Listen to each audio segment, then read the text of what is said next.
So Don, one of our favorite stops in Lexington has always been the Distillery District. And hey, I hear there's a new player in town. There is, and it's RD1, and find out what these folks are doing because it's very interesting. I can't wait.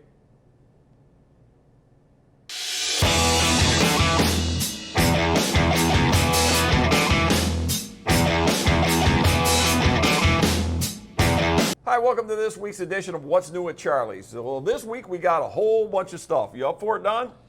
You know, we'll do our best. Okay, my good friend Mr. Don Williams of Bourbon Fool. So we are going to be opening up some RD1. RD1 is Registered Distillery 1 out of Lexington, Kentucky, the Distillery District. They've just branched into Michigan. They have a base bourbon, and then they've done some finishing with it, right? That's right. Am I correct? So tell me the story of RD1. Well, you know, coming up with Registered Distillery 1 is a bold statement. Yeah. But when you do a little bit of research, back in the day, and this was originally the Ashland Distillery, which you know goes back to the 1800s. Back then, they would designate Registered Distillery 1 by tax district. So in their tax district, which was number 2, they were the first registered distillery under the Ashland name. Now, if you fast forward, it's a distillery that, you know, went away like a lot of others. It was resurrected, and their first brand on the market was something you may remember, William Tarr. Yeah, absolutely. We saw that a lot in Kentucky, yeah. Right. Actually, I believe I've picked up a bottle or two. That's right. Yeah. So they started with William Tarr, and then they decided to pursue the RD1. And I think it's an exciting kind of distillery, and I think that they are doing a lot of different things. In fact, I think we're going to have to split this one into 2 videos because we need to talk about the specific bottles that we're dealing with. Are you chicken? You don't want to drink all 4 of them at once? You know, I think it's better to split. We've kind of been down that road before. Yeah, you're right. Yeah, the 4th one gets a little weird sometimes. So We'll get right back to our review, but after we filmed, I was able to get a little bit more information, and the goal is to always bring you as much factual information as we can. The mash bill on the RD1 bourbons is 70% corn, 21% rye, and 9% malted barley, and that is consistent among all of the variations. The other thing is the RD1 ownership group includes UK head football coach Mark Stoops and also master distiller Jacob Call, who was formerly with the Green River Distillery. One of the really unique things about RD1 is this very unique bottle, and there is some glass work on the bottom of the bottle, and it actually reflects a 4-plank horse fence that is so prominent throughout the Lexington, Kentucky area. I think it's cool that this bottle is an homage to the Kentucky horse farms because it is such a part of the Kentucky lifestyle down there, the Kentucky experience.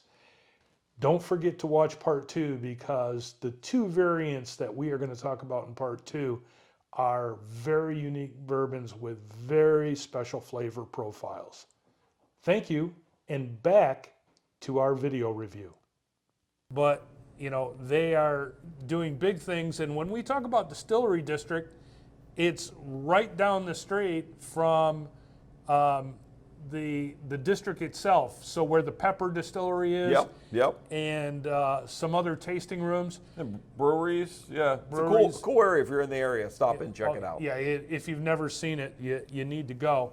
And it's not far from Town Branch, and you know the whole area there is close by. Absolutely. But I will tell you that I think they're doing some interesting finishes, and all of these bourbons are going to be similar. They're all a little bit over 4+ years old. Okay, yep. But every one is a little different. We're going to start today with the small batch, Yep.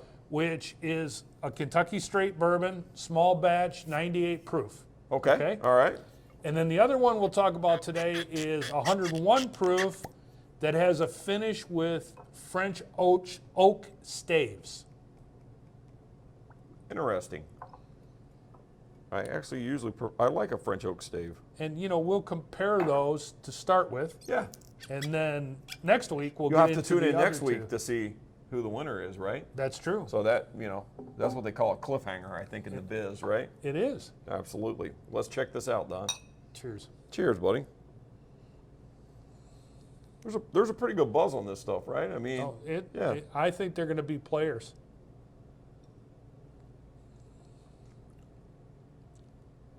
oh wow, dude, that's really good. For 4 years old? Yeah. Wow. So that is a beautiful Kentucky straight bourbon, Yeah. right? Yeah. It's just what it's supposed to be. It's what it's supposed to be.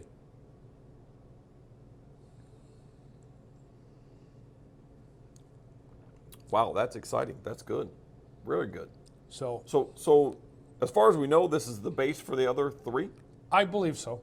I mean, really it would make do. sense, right? I mean, I didn't see anything to tell me otherwise. okay. All right. Well, perfect. That is really good. Dude, I'm excited for this one now. So now we're going to open up the one finished with French staves. Right. So the French staves are brought in.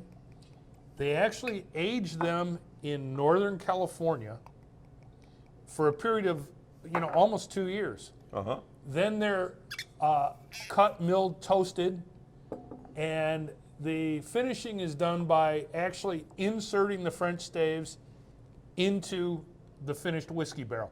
I think if we lived in California for 2 years, we'd need to be dunked in a barrel of whiskey too, don't you? Cheers, buddy.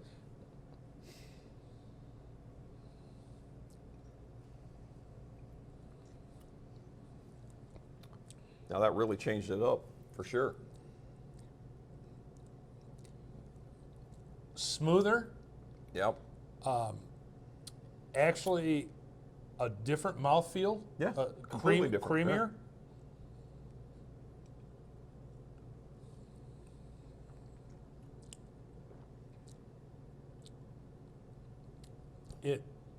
It basically mellows it out. Yep. And it's a little higher proof, right? Yeah, Did you say that? Yeah, it is. It is. It's 101, but it almost does not taste.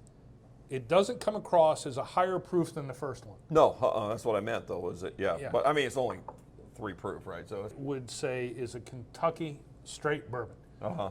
You want bourbon. It's a good bite, a good hug. You can taste, the flavor, and then this one mellows out. It gives you a little bit of more fruit notes. Definitely fruit notes. Definitely. Which yeah. French Sweeter staves, French note. Yeah. French staves are known for. Yeah.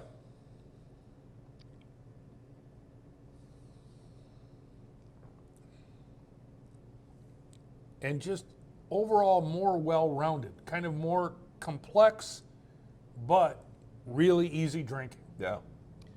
Well, we're off and running, dude. That's 2. Those are both good. That's 2, and I can't wait to try the other 2 because there are some unique aspects to the way they finish the other 2.